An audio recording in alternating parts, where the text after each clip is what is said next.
Critério da doutrina espírita. Abre aí. O critério da doutrina espírita. CEAP, 35. Centro Espírita Altivo Panfiro. Uma casa de amor. Bom dia aos nossos ouvintes.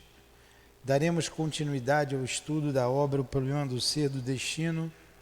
Estamos na primeira parte do livro, item 2, o critério da doutrina dos espíritos. Não tem item, é o capítulo 2. A Dilane vai ler o Evangelho e vamos começar o estudo depois da prece. Capítulo 3, há muitas moradas na casa do meu pai. O item 19. Progressão dos mundos. O progresso é uma das leis da natureza. Todos os seres da criação, animados e inanimados, a ela estão submetidos pela bondade de Deus, que deseja que tudo se engrandeça e prospere. A própria destruição, que aos homens parece o fim das coisas, não é mais que um meio de chegar, pela transformação, a um estado mais perfeito, porque tudo morre para renascer e nada volta para o nada. Ao mesmo tempo em que os seres vivos progridem moralmente, os mundos em que eles habitam progridem materialmente.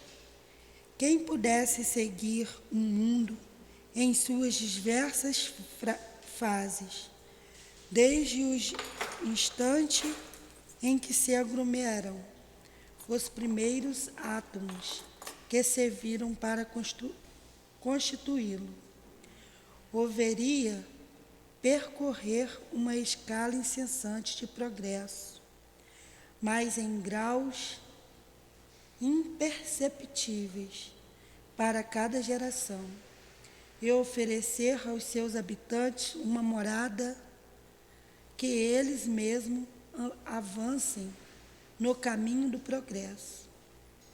Assim desenvolve-se paralelamente o progresso do homem, os dos animais, seus auxiliares, o dos vegetais e o da habitação, porque nada é estacionário na natureza. Quanto essa ideia é grande e digna da majestade do Criador, e quanto ao contrário é pequena e indigna do seu poder a ideia que concentra sua solicitude e sua providência sobre o imperceptível grão de areia que é a terra, e restringe a humanidade a alguns homens que o habitam. Tá bom? Faz a prece. Pedimos a Deus, pedimos a Jesus, pedimos aos espíritos guia dessa casa, que nos ajude a entender as palavras que for dita. Pedimos ao Sr. Leon Denis que inspire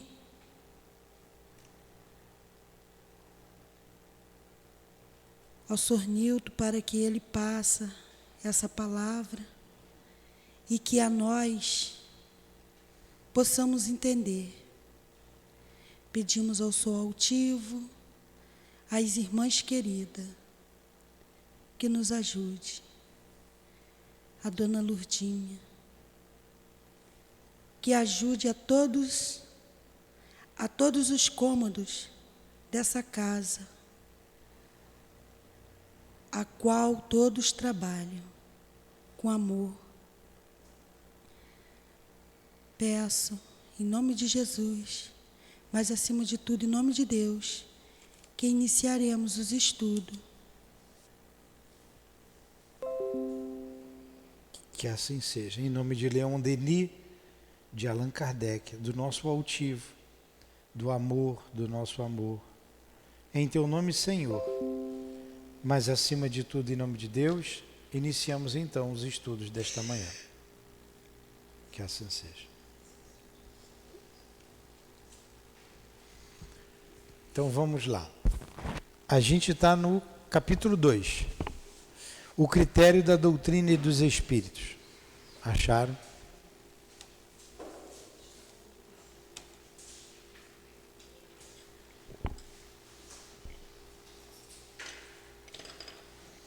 Marcele, está bem? Está cansativo o estudo? Não? Um pouquinho. Vamos lá. Ensinar você a dar passe, Marcele. Tomou água, Marcelo? Tomou café também? Você não bebe? Então vamos lá. O espiritualismo moderno, acharam aí? O que é o espiritualismo moderno, Marcele? É a doutrina espírita. O espiritualismo moderno baseia-se em um conjunto de fatos. Pode ler, Dilane. Estou enxergando quase nada. O espiritualismo moderno baseia-se em um conjunto de fatos. Uns simplesmente físicos revelaram-nos a existência e o modo de ação de forças, durante muito tempo desconhecidas. Outros têm um caráter inteligente. São eles a escrita direta ou automática, a tipologia, os discursos pronunciados em transe ou durante incorporação. Todas estas manifestações, nós as examinamos e analisamos. Alhures, em outro lugar, está lá no invisível. Vimos que elas são frequentemente acompanhadas das marcas, de provas estabelecendo a identidade e a intervenção de almas humanas que viveram na Terra e liberaram-se através da morte. Então vamos lá. O que foi que ele disse aqui? O estudo é sobre o critério da doutrina espírita. Ele diz que ela é baseada num conjunto de fatos. E a gente pode dividir esses fatos em duas partes. Há duas maneiras dos espíritos se manifestarem: através das manifestações físicas e através das manifestações intelectuais. É o que ele está dizendo. Manifestações físicas, como tudo começou, a dança das mesas, a tipologia, pancadas, sematologias, sinais, e assim foi. Então tem as manifestações físicas, né? O copo anda, a luz apaga, a televisão acende sozinha, e as manifestações inteligentes, que ele colocou aqui, a incorporação. E tem a psicofonia, tem a audiência, enfim. Então tem duas maneiras dos espíritos se manifestarem, fisicamente ou intelectualmente, ou juntando as duas. Quando, por exemplo, a mesa levantava e com o pé ela batia, formava as palavras, ou o copo que se mexe, que dá a resposta sim, não, talvez. Então é uma maneira inteligente e física da manifestação dos espíritos. Tudo bem até aí? A televisão na sua casa ainda apaga e liga sozinha? Parou? Então vamos lá. Foi por intermédio destes fenômenos que os espíritos difundiram seus ensinamentos pelo mundo, e estes ensinamentos foram, como os veremos, confirmados em inúmeros pontos de experiência. pela experiência. Então foi dessa forma que surgiu a doutrina espírita, dessas manifestações. Inúmeras experiências, inúmeras maneiras dos espíritos se manifestarem em vários lugares ao mesmo tempo. Aquele filme que fala sobre Kardec, que é muito interessante, logo no início ele faz ali uma colocação de do surgimento de uma doutrina universalista, uma ideia universal.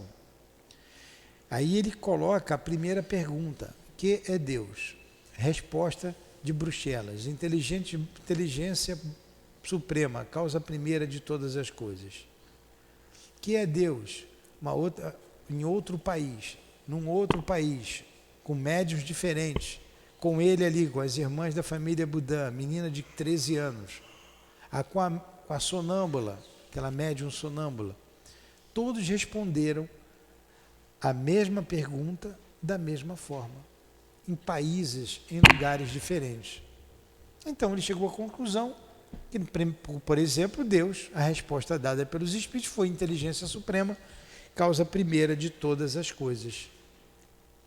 Então os espíritos se manifestando em vários lugares diferentes, por vários médios diferentes, dando a mesma resposta. Continua, Dilane. Alguma pergunta?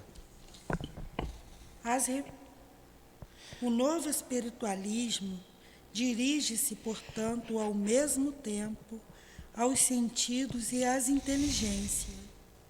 Experimental, quando estuda os fenômenos que lhe servem de base. Racional, quando examina os ensinamentos que deles decorrem.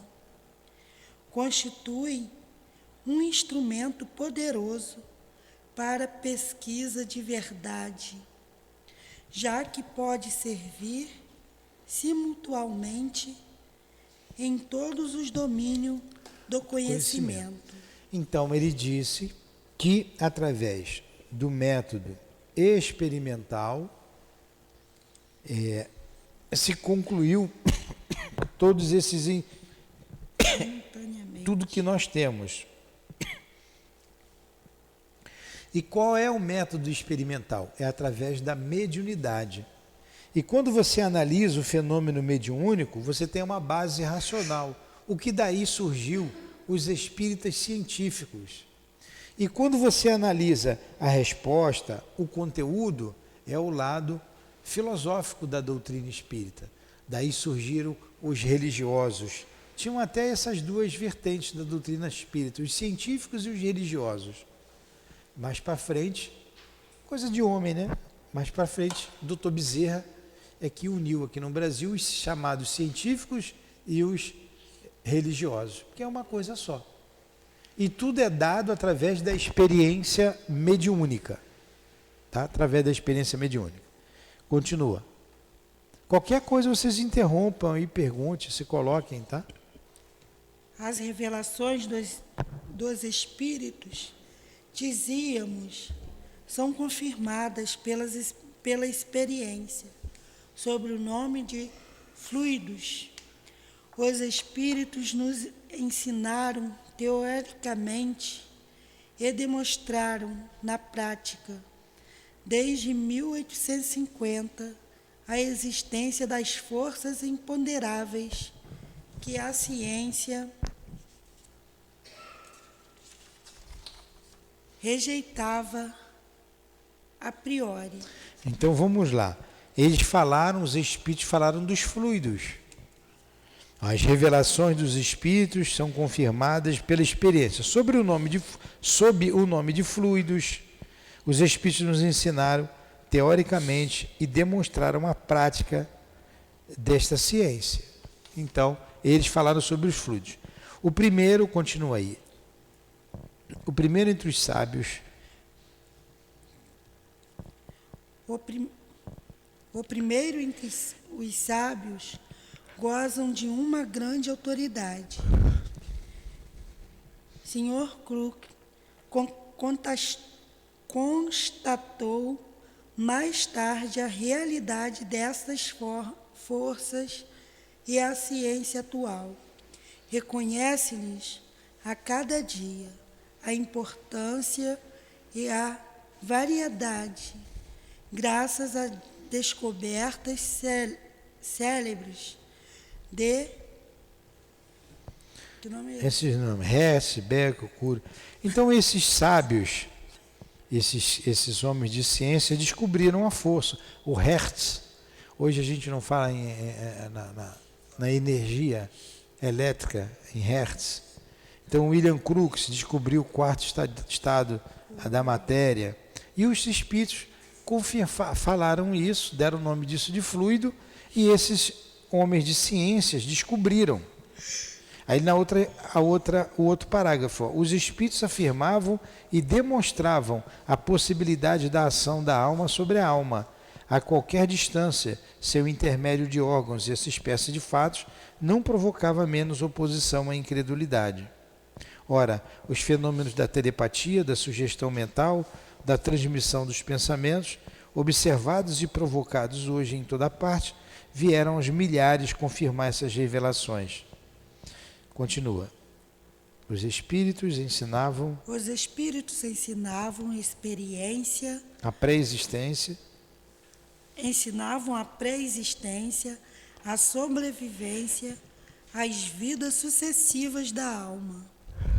E eis que a experiência de Colavida Emarata, as do Coronel de Rochá, as minhas e etc., demonstram que não somente as lembranças dos menores detalhes da vida atual, até as das mais tenra infância, mas também as das vidas anteriores,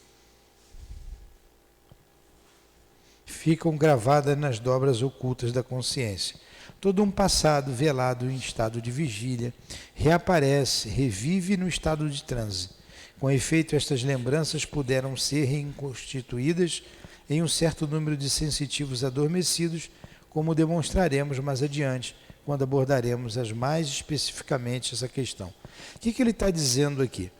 Que vários pesquisadores, estudiosos da doutrina, pesquisaram em alguns sensitivos a questão da transmissão do pensamento, a questão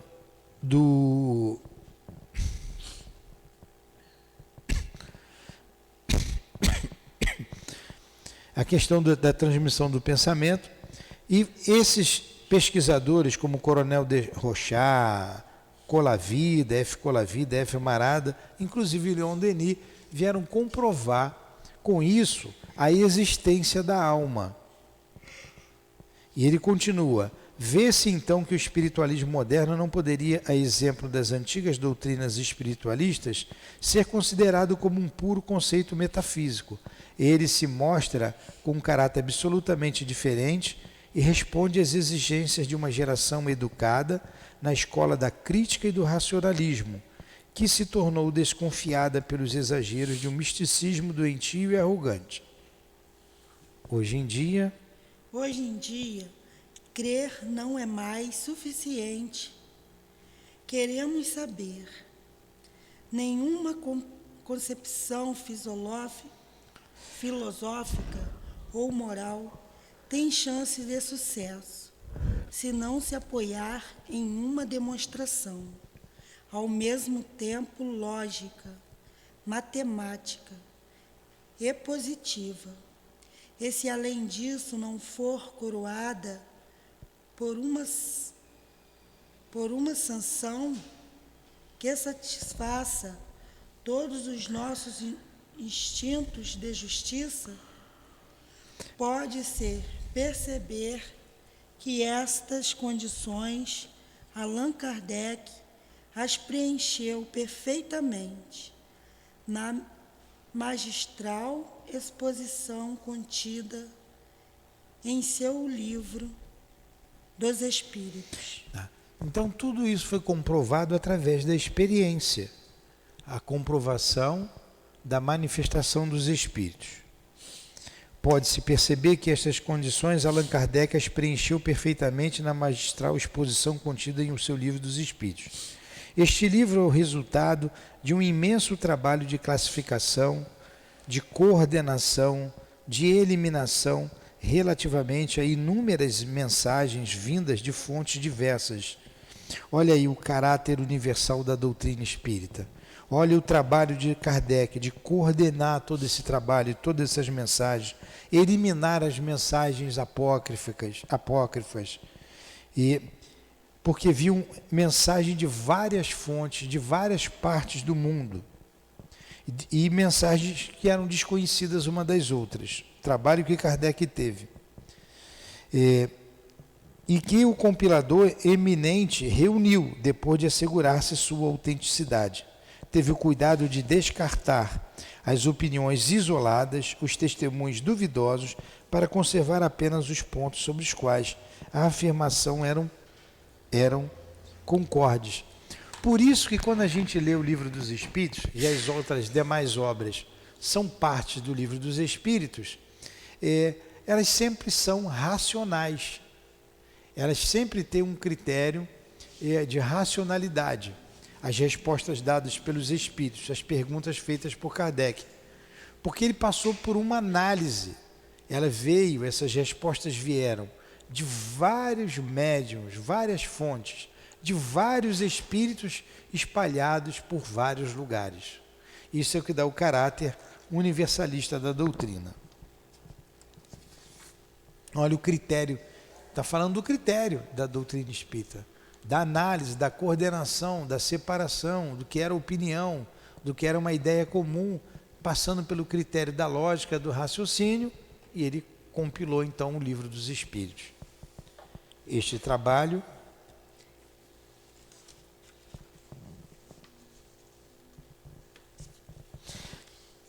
Este trabalho está longe de terminar. Prossegue todos os dias, desde a morte do grande iniciador. Já possuímos uma síntese substanciosa da qual Kardec traçou as grandes linhas e que os herdeiros de seu pensamento se esforçam por desenvolver com o concurso do mundo invisível. Cada um deles acrescenta seu grão de areia ao edifício comum, a este edifício cujas bases a cada dia se fortificam através da experimentação científica, mas cujo topo elevar-se-á cada vez mais alto. Então esse trabalho de comunicação entre os espíritos e os homens não acabou com a morte de Kardec. Leon Denis foi quem deu continuidade às ideias de Kardec. Por isso Leon Denis é considerado o apóstolo do espiritismo. Ele deu essa continuidade e até hoje nós temos comunicações. Os espíritos nos orientam nos diversos setores da nossa doutrina, da nossa casa. Desde o ensinamento, a explicação de determinadas perguntas que a gente faz, até nos trabalhos mediúnicos, de cura, de desobsessão. Então estão sempre falando conosco. Então isso nunca cessou. E a gente continua passando todas as mensagens por uma análise, por um critério racional. A gente analisa todas as mensagens que chegam até nós. Continua. Na obra de Allan Kardec, o ensinamento dos espíritos, é aí que eu estou? Não. Eu mesmo... Vai, Dilane. Pode ir. Eu mesmo, posso dizê-lo, tenho sido favorecido pelos ensinamentos dos guias espirituais, cujos conselhos e assistência jamais me têm faltado há 40 anos. Suas revelações ganharam um caráter particularmente didático no curso das sessões, que se sucederam durante 8 anos e às quais me referi, diversas vezes em um trabalho precedente, lá no Invisível.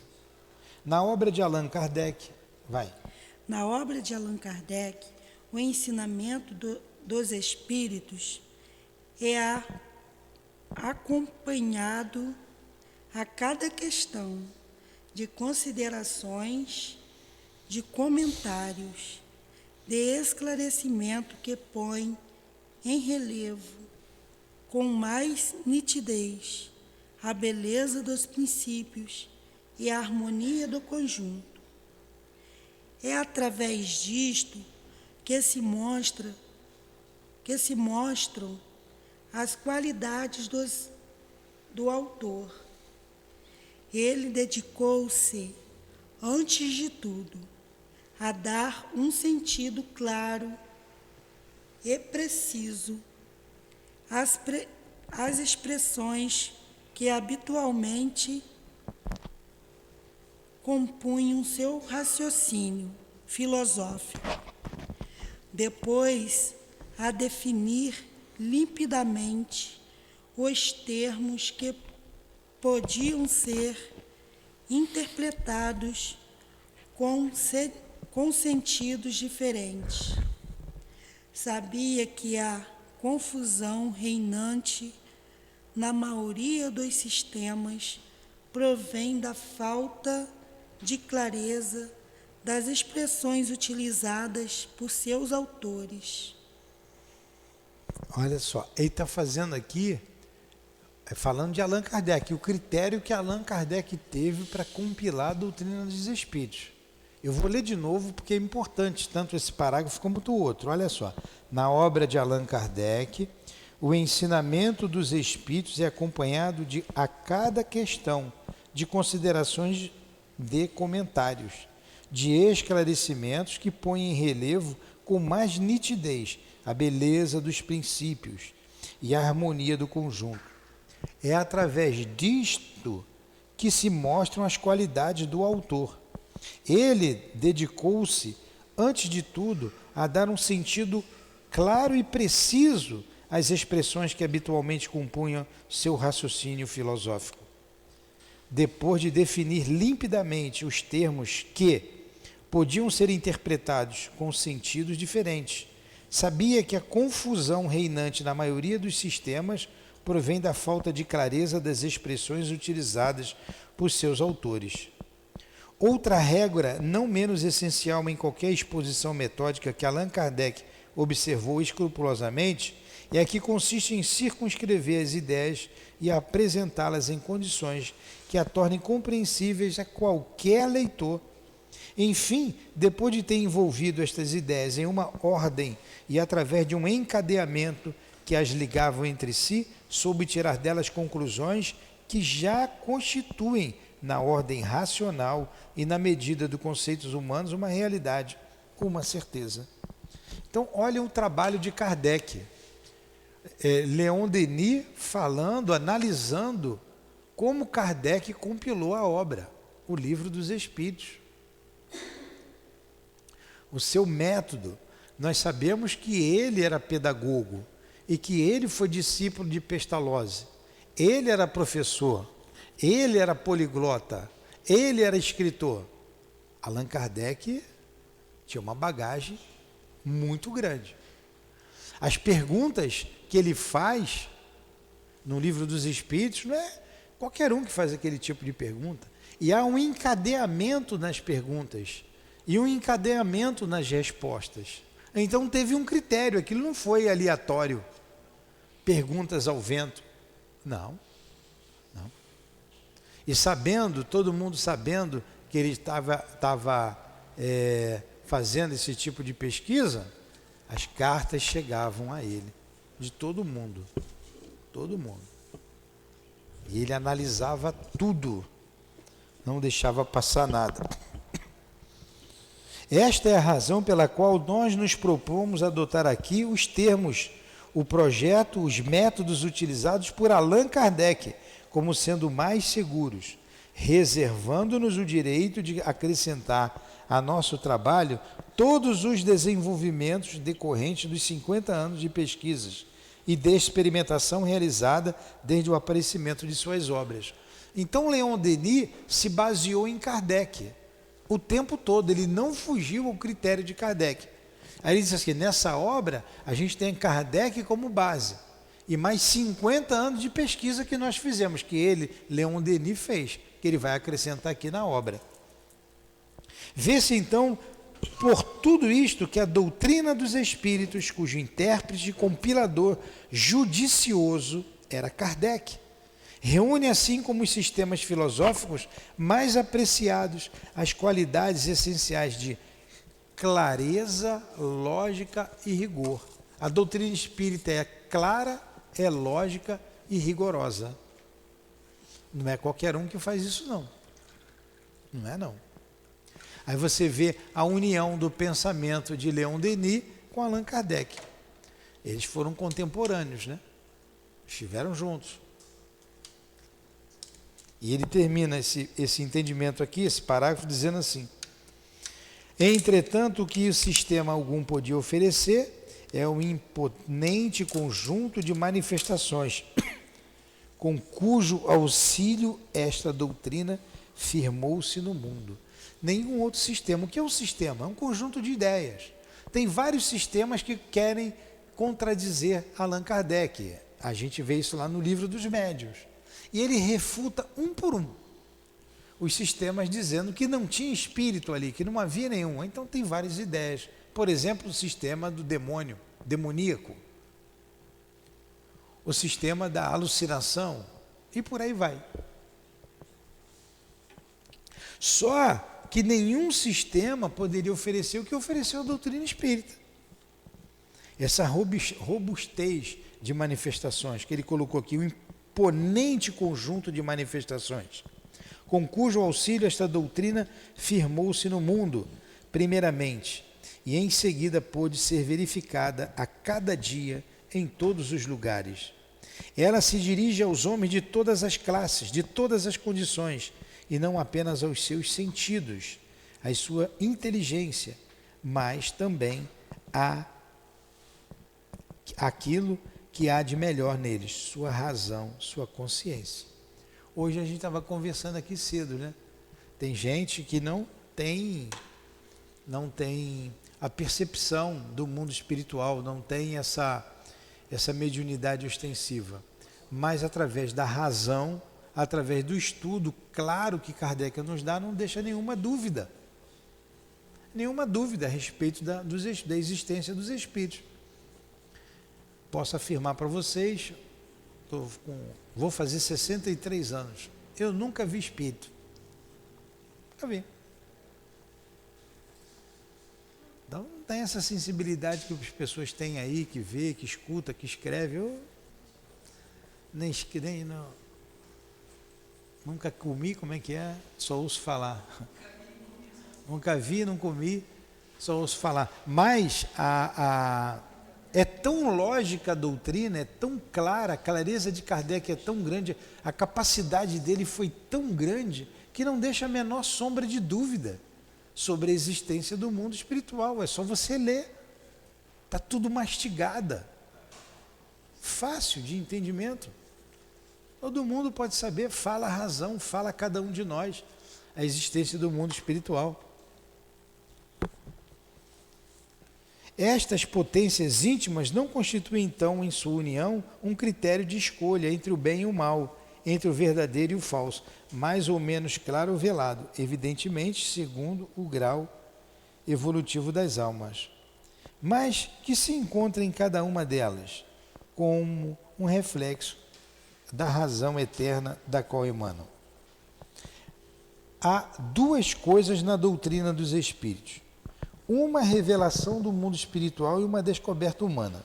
Isto é, por um lado, o ensinamento universal, extraterrestre, cuja identidade se revela por suas partes essenciais e por seu sentido geral.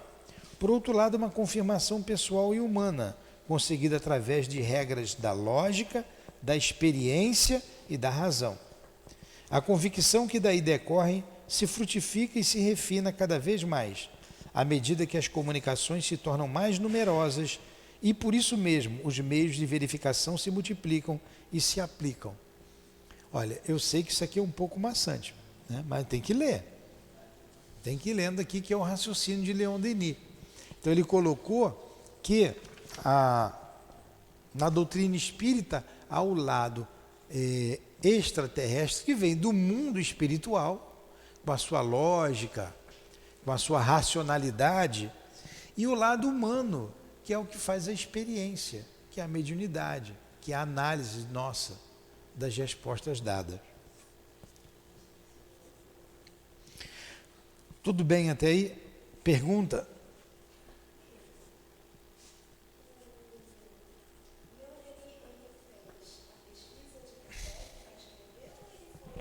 Não. Então vamos lá. Allan Kardec, vamos nos situar aqui no tempo. Ó. Leon Denis nasceu no dia 1º de janeiro de 1846, para responder a sua pergunta. 1846, está na orelhinha do livro aí. Kardec nasceu quando? 3 de outubro de 1804. 1804. 46. 46 menos 4, 42 anos. 1803 ou 1804 que nasceu Kardec? 1804. Então, 1846 menos 1804, 42 anos. Quando Leon Denis nasceu, Allan Kardec já tinha 42 anos. 42.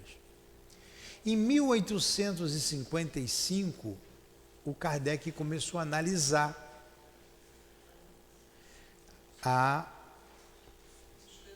os fenômenos em 1855. 1855, 46 para 55, Leon Denis tinha o quê? 9 anos. 9 anos, Kardec já estava analisando. Então, tem a vida de Leon Denis, que é muito interessante. Ele começa a analisar. Leon Denis, o novinho, garoto, ele compra o livro dos Espíritos, quando Kardec lança em 1857. Ele esconde da mãe dele, ele bota debaixo do lençol lá do colchão, a mãe descobre e a mãe lia escondido, né? Ele não sabia que a mãe lia escondido. Então, em 1857, Leon Denis já estava com quantos anos? Não, 57, estava mais velho um pouquinho. 57 menos 46, 12 anos. 12 anos. Então, quando Kardec lançou o Livro dos Espíritos em 1857, 57 menos 46, 11 anos. 11 anos. E Kardec continua escrevendo. Em seguida vem, depois do Livro dos Espíritos, que é a base, tá? Vou repetir isso que tem aluno novo ali, a base, a coluna mestra da doutrina espírita é o Livro dos Espíritos. Leon Denis está trazendo aqui os critérios da doutrina espírita. As demais obras são costelas do Livro dos Espíritos. O Evangelho é a terceira parte do Livro dos Espíritos, quando fala das leis morais. Aí vem o Evangelho segundo o Espiritismo. A Gênese, da primeira parte do Livro dos Espíritos. O Livro dos Médiuns é a continuação do Livro dos Espíritos, a segunda parte do Livro dos Espíritos. O Céu e o Inferno, a quarta parte do Livro dos Espíritos. E ele continuou lançando os livros. Em 1859, né, lança o Livro dos Médiuns. 1864, o livro O Evangelho, e vai lançando até 69 a Gênese. Mas nesse período, a Leon Denis, com 18 anos, teve uma reunião numa casa, foi alugado um lugar que Allan Kardec ia falar sobre a doutrina espírita, e Leon Denis foi lá. Ele foi ajudar, ele ficou de porteiro, porque a polícia impediu a reunião de acontecer. E o Kardec foi para outro lugar e Leon Denis ficou lá avisando o povo que chegava, ó, não vai ser aqui não foi por mim, foi para outro lugar, e encaminhando o pessoal para outro lugar. Então Leon Denis, com 18 anos, ele conheceu Allan Kardec, mas Allan Kardec desencarnou logo, em 1869. Ele lançou o livro A Gênese, teve um aneurisma e desencarnou. Então Allan Kardec foi enxuto. Se você botar aí a pesquisa de 55 para 69, 15 anos, né? 14 anos. Em 14 anos ele lançou esses 3 livros. Olha o trabalho, olha a cabeça dele. 14 anos, lançou a doutrina espírita. Foi enxuto, pouco tempo. Então Leon Denis, ele mergulhou na doutrina espírita. Ele achou aquilo ali, pô, a razão da vida. Estou aqui, eu descobri tudo. E ele continuou a estudar, a pesquisar, né, baseado no que Kardec falava, ele continuou fazendo experiências mediúnicas. Ele passou a viajar, no trabalho dele ele viajava, passou a falar da doutrina espírita, virou um orador, um escritor, que morreu com 82 anos, morreu em 1927, Leon Denis, né? Acho que está escrito aqui. Deixa eu ver aqui. Está aqui. Morreu em 12 de abril, está pertinho. 12 de abril de 1927. Então, ele viveu até 82 anos falando da doutrina espírita, divulgando a doutrina espírita. Ele não deixou a doutrina espírita morrer com Kardec. Ele continuou pesquisando, falando, divulgando. Então Leon Denis é considerado o apóstolo do espiritismo, por isso. Ele sempre baseando em Kardec. Ele teve mais tempo. Ele morreu ditando o livro, escrevendo. Não. Ele era inspirado, médio inspirado. Ao trabalhão de Leon Denis também, não é qualquer um não. Allan Kardec faz uma pergunta ao guia dele chamado Zéfiro, o filho do vento, né? Zéfiro, acho que é Zéfiro que fala. Se ele poderia vir a falir. E o espírito responde, sim. Aí ele pergunta, e se isso acontecesse? Já teria outro escolhido para o seu lugar. Graças a Deus Kardec não faliu. Mas o outro que estava escalado, a gente chega à conclusão que era Leon Denis. Seria Leon Denis. Aí tem todos uns livros aí que falam do passado deles. Leon Denis foi John Wycliffe, Kardec e Joan Russe, estiveram juntos, Kardec foi queimado vivo. Enfim, já vinham juntos há muito tempo, caminhando juntos, esses 2 grandes espíritos. E graças a Deus nenhum dos 2 falhou, né? Por isso nós temos a obra aqui claramente. Eu sei que eu demorei a responder a sua pergunta, mas...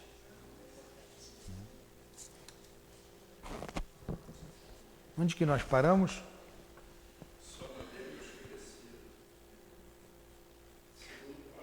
Só havíamos conhecido até aqui sistemas pessoais, revelações particulares.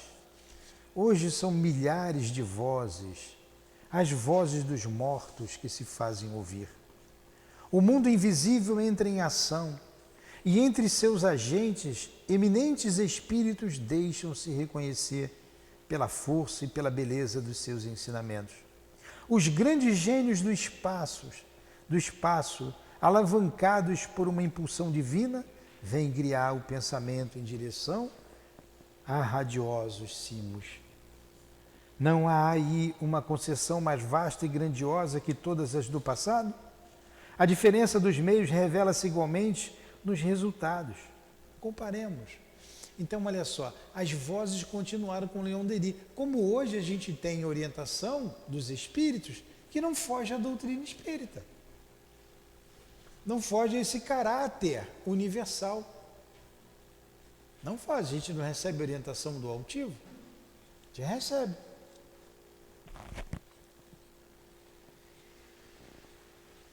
Não há aí A revelação pessoal é falível. Todos os sistemas filosóficos humanos, todas as teorias individuais, tanto as de Aristóteles, de Tomás de Aquino, de Kant, de Descartes, de Spinoza, quanto as de nossos contemporâneos, são necessariamente influenciadas pelas opiniões, pelas tendências, pelos preconceitos, pelos sentimentos do revelador. Do mesmo modo, são pelas condições de tempo, de lugar, as quais elas produzem. Poder-se dizer o mesmo das doutrinas religiosas. O que ele está dizendo? Esses grandes filósofos, grandes pesquisadores, a opinião foi deles, embora fossem grandes, como Kant, como Spinoza, como o próprio Rusteng, que foi contemporâneo de Kardec, ele tinha a sua opinião própria. Então, era um espírito, um médium, um espírito dando a sua opinião.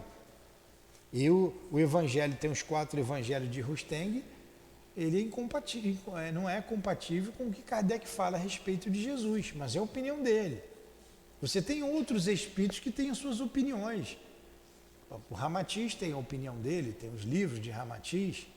Não estamos dizendo que ela é certa, que ela é errada, mas as opiniões individuais têm influência do tempo, do lugar, como ele colocou. E a doutrina espírita não. Ela foi de vários espíritos, foram vários os médios, de vários lugares diferentes. E estudando a doutrina, nós vimos ali, Kardec analisa no livro dos médiuns, as comunicações sérias, comunicações levianas, comunicações instrutivas, ele analisa. E a gente analisando uma comunicação instrutiva é aquela que é séria, que serve para aquele momento e serve para sempre, para qualquer momento da humanidade. Como a comunicação de Jesus serviu na época do Cristo e serve hoje. A doutrina espírita serviu as respostas na época de Kardec, parece que ele escreveu agora de manhã para a gente. São mensagens instrutivas. Mensagens instrutivas. A revelação dos espíritos impessoal, olha aí, universal, escapa à maioria dessas influências, ao mesmo tempo que reúne a maior soma de probabilidades, senão de certezas. Ela não pode ser sufocada nem desfigurada. Homem algum, nação alguma, igreja alguma teve este privilégio. Ela desafia todas as inquisições e se produz justamente onde menos se espera que aconteça. Vimos os homens que mais lhe eram hostis mudarem sua opinião pelo poder das manifestações, tocados no fundo da alma pelos apelos e exortações dos seus parentes falecidos. Fazerem-se eles próprios instrumentos de uma ativa propaganda. Os prevenidos, como São Paulo, não faltam no espiritismo e são fenômenos comparáveis àquele do caminho de Damasco, que tem provocado neles mudança de opinião. Os espíritos suscitaram numerosos médiuns em todos os meios no seio das classes e dos partidos mais diversos e até mesmo no fundo dos santuários. Padres, pastores receberam suas instruções e as propagaram abertamente, ou então sob o véu do anonimato. Seus parentes, seus amigos falecidos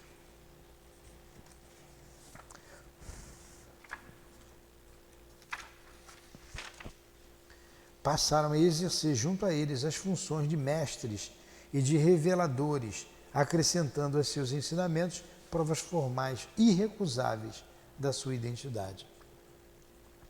Foi por estes meios que o Espiritismo pôde invadir o mundo e nele espalhar seus focos.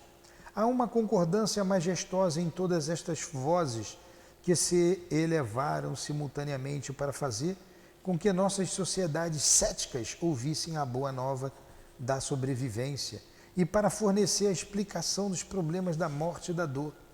A revelação penetrou por via mediúnica no coração das famílias e até o fundo dos cabarés e dos infernos sociais. Não vimos os forçados da prisão de Tarragone enviarem ao Congresso Espírita Internacional de Barcelona em 1888 uma adesão tocante em favor de uma doutrina que, diziam eles, os havia reconduzido ao bem e reconciliara-os com o dever? No Espiritismo, a multiplicidade das fontes de ensinamento e de difusão constitui, pois, um controle permanente que frustra e torna estéreis todas as oposições, todas as intrigas. Por sua própria natureza, a revelação dos Espíritos escapa às tentativas de obstrução ou de falsificação. Diante dela, as veleidades de dissidência ou de denominação se esterilizam, porque, se conseguisse obscurecê-la ou deformá-la em um único ponto, logo ela faria luz em 100 outros pontos, ridicularizando assim ambições malsãs e deslealdades. O que ele está dizendo desse caráter universal da doutrina espírita? Se alguém quiser desnaturar, ela vai falar a mesma coisa em vários pontos diferentes do mundo, por vários médiuns. Não tem como desnaturá-la, porque ela não vem dos homens, ela vem dos espíritos, ela vem do mundo espiritual. Tudo bem? Está cansativo, né? Mas você está entendendo? Está mesmo? O caráter universal da doutrina espírita. A mediunidade, ela é diferente. A mediunidade, várias pessoas se manifestam em lugares diferentes, de maneira diferente. Por exemplo, no Candomblé tem uma maneira lá de se exercer a mediunidade. Na Umbanda tem a sua maneira. Na Igreja Católica tem a sua maneira. Nas igrejas protestantes tem a sua maneira. Então eles manifestam. O santo baixa do mesmo jeito em todo lugar. Aqui a gente tem uma orientação, uma lógica, um critério para trabalhar mediunicamente. O critério crístico da mediunidade. Jesus e Kardec orientando a nossa maneira de trabalhar. Mas você vai aqui no poste que está aqui na frente do centro, atiraram, né? Eu mexo, estava ali. Uma propaganda da vovó Maria das Candongas, que faz casamento, desmancha casamento. Tá, o telefone está ali, ó, infalível. Traz seu marido de volta em 2 dias. A que estava ali era 2 dias só. Infalível. A maneira que eles têm lá de exercer a mediunidade, né? Nós não exercemos assim. Tudo bem? Mas engraçado, né? Tem gente que só aceita se você cobrar. Se você não cobrar, não vale. Né? Tem que cobrar. Não entende isso, mas não é isso mesmo? Há quantas vezes, quanto é que vocês cobram? Nada? Nada?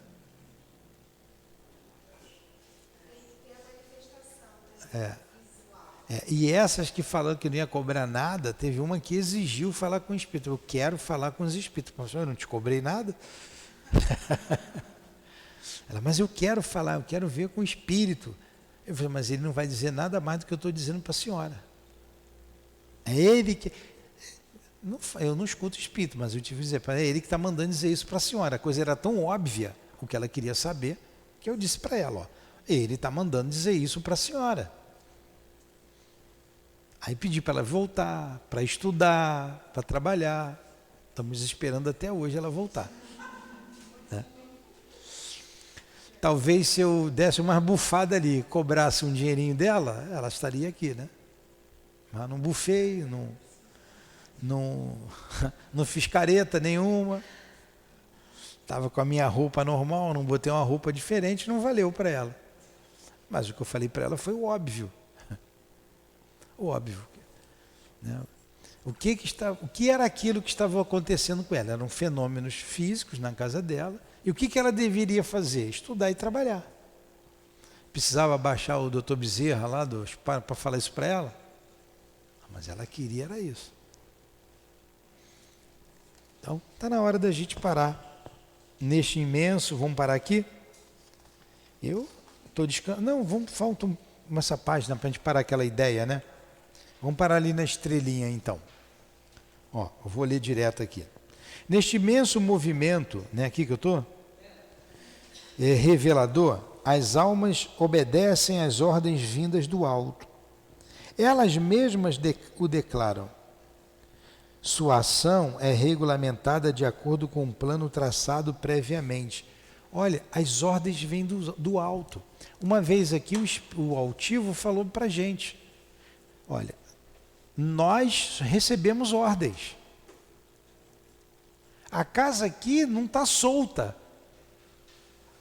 A gente está dependendo deles.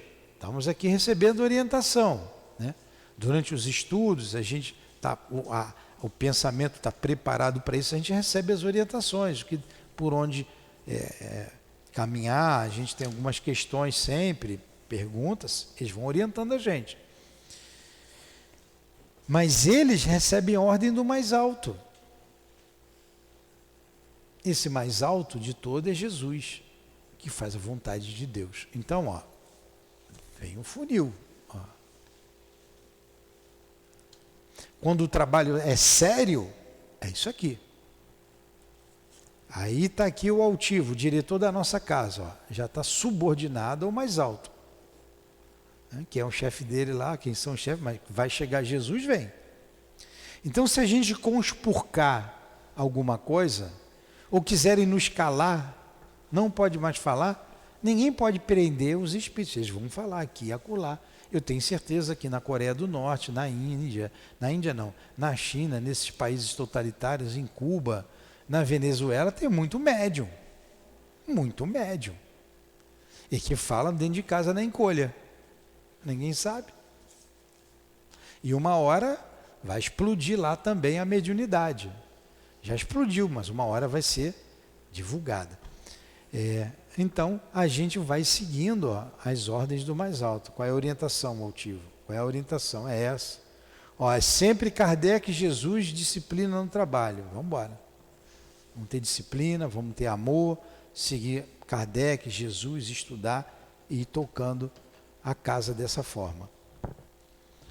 Um conselho invisível preside a sua execução do seio dos espaços. Olha aí. Um conselho invisível, um conselho do Espírito, preside a sua execução do seio do espaço. Ele é composto de grandes espíritos de todas as raças, de todas as religiões, almas de elite, que viveram neste mundo segundo a lei de amor e sacrifício.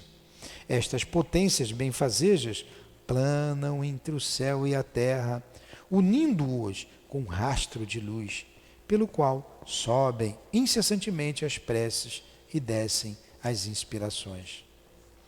No tocante à concordância dos ensinamentos espíritas, há, entretanto, um fato, uma exceção que chocou alguns observadores, de que se serviram como um argumento capital contra o espiritismo. Por que objetam-nos os espíritos que no conjunto dos países latinos afirmam a lei das vidas sucessivas e as reencarnações da alma na Terra, o negam ou silenciam esse respeito nos países anglo-saxônicos? País anglo-saxão, a Inglaterra é um deles. Por que lá ficam quietos sobre a reencarnação? Nos países latinos, como França, como somos nós aqui, como é a Espanha, fala abertamente da reencarnação. Tem uma contradição aí. Como explicar contradição tão flagrante? Aí Leon Denis vai respondendo, né? Não há aí um motivo para destruir uma unidade da doutrina que caracteriza uma nova revelação? Aí ele vai explicar agora. Observemos que não há nisto contradição alguma, mas simplesmente uma gradação devida a preconceitos de casta, de raça, de religião, inveterados em certos países. Por exemplo, se a gente vai lá para um muçulmano, um médium muçulmano, e pergunta a ele se Jesus, ele é o maior espírito que veio à Terra, se Jesus é o nosso guia e modelo, ele vai engasgar, ele não vai responder, que para ele é Maomé. Por causa do preconceito, Por causa da educação, por causa da formação deles. E Jesus está preocupado com isso? Não, ele quer mais que o amor que venha de Maomé, que venha de, sei lá, de quem quiser que seja, que venha de Jeová, que as pessoas saibam se amar. É isso que ele quer, é isso que Deus quer. Então, essa é a aparente contradição. Então, ele vai falar aqui dos saxões. Vamos ver. O ensinamento dos espíritos mais completo, mais difundido desde o princípio dos meios latinos, foi restringido em sua origem e dosado em outras regiões, por motivo de oportunidade. Pode-se constatar que cresce a cada dia na Inglaterra e na América o número das comunicações espíritas, afirmando o princípio das reencarnações sucessivas. Os Estados Unidos também é de origem saxônica, né? Foram os ingleses que lá colonizaram. Várias delas até mesmo fornecem argumentos preciosos, a discussão aberta entre espiritualistas de diferentes escolas. A ideia reencarnacionista ganhou bastante terreno além do Atlântico, o suficiente para que uma das principais organizações espiritualistas americanas a aceitasse integralmente. O Light de Londres, depois de ter descartado esta questão durante muito tempo, hoje a discute imparcialmente. Então essas ideias foram se desenvolvendo paulatinamente. Portanto, parece que, embora tenha havido sombras e contradições no princípio, elas eram apenas aparentes e não resistem muito a um exame sério. Ficou bem claro?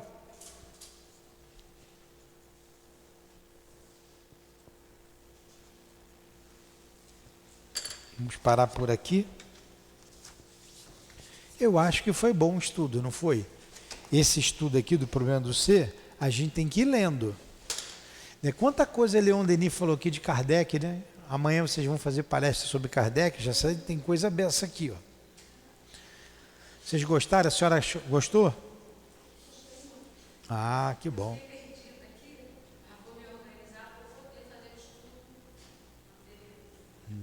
Vocês querem falar alguma coisa? Então vamos encerrar.